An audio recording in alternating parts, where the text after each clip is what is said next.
We all have a story to tell, and those stories and experiences really lay the foundation for our faith, and they define who we are and what we believe. I was 19 years old serving as a missionary for the Mormon Church, and I was there out of obligation. I didn't really have anything that I really believed in. I just didn't want to shame my family and just did what I was told to do. And later I would leave the Mormon Church and I would find Christ, and my life would change dramatically. But at 19 years old, I was in the Philippines, and we had told a family that we would bring something out to them. It was some baby formula, and we would bring it out on our day off, and we took the 10-mile hike and went deep into the jungle and to bring this baby formula to this family. And we rounded the corner of this dirt road, and I said to my partner, I said, wow, I don't remember ever seeing the Army out here this far. Usually they're just in the city. And he had this distraught look on his face, and he said, this isn't the Army, these are the guerrillas.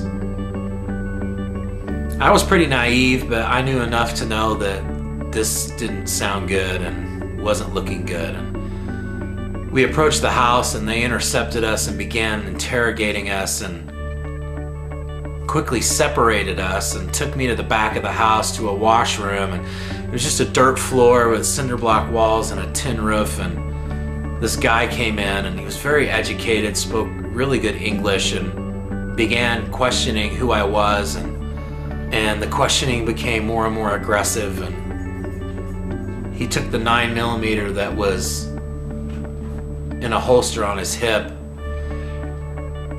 and he approached me and stuck it up against the side of my head. Basically told me that I better start answering his questions.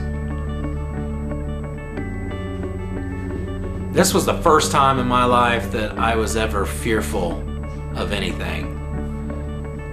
And words really can't describe how frightened I was.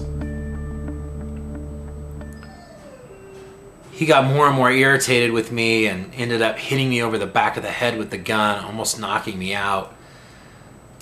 And then he left the room.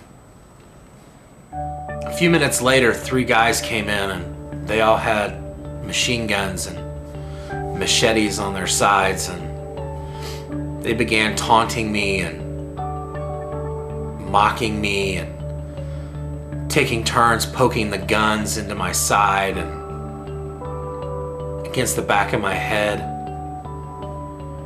laughing. And then they started beating me. And I laid there on the ground, curled up in a ball, as they kicked me and spit on me and talked to each other about who was going to do it, how they were going to do it. I was so scared that I completely soiled myself. And I laid there in my mess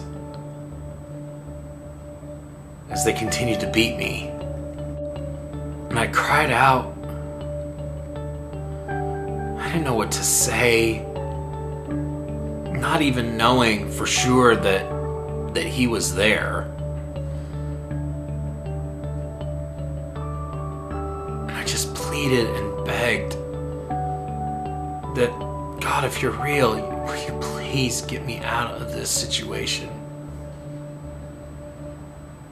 And in a matter of seconds, this indescribable feeling came over me, like somebody had taken a hot blanket and just laid it over my back, and I was instantly warm. And then I started to feel this sensation around my backside and around my shoulders, like somebody was pressing on me, and almost as if somebody had come up from behind me and was holding me. And just as if you were walking up behind me and started to talk to me back behind me, that is what it was like. And I could hear God speaking to me,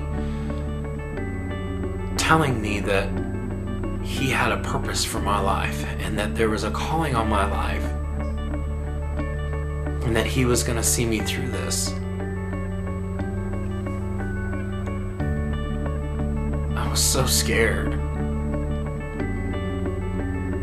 And I just laid there all curled up,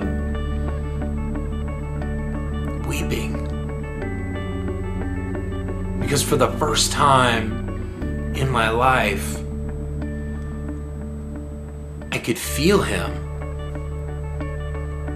I don't know how to describe it, but I just knew that He was there, that He was protecting me, and that He was real. The morning finally came, and it was peaceful. And I opened up the door to look outside, and everybody was gone. And we began our 10-mile hike back into town, beaten and bloody and humiliated. I want to live every day of my life sharing the greatest story that ever was and ever will be, the story of Jesus Christ, and what that means in my life. I mean, what an awesome story. That God came to earth and died for me. That He endured pain and struggle beyond my ability to even comprehend. That He was beaten and spit upon. That He was nailed to a cross.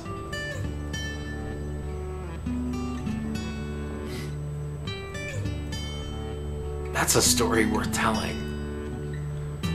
I don't ever want to miss an opportunity to share that story. I don't ever want there to be a day that goes by that I don't have an opportunity to share that story. And I'm still broken. And I still need God's grace. And I need His mercy every day because I fall short of what He wants out of me. But the experiences of my life have laid the foundation that I know that He lives. I know that He hears me when I pray. I know that He has a divine purpose for me. And that's a story worth sharing.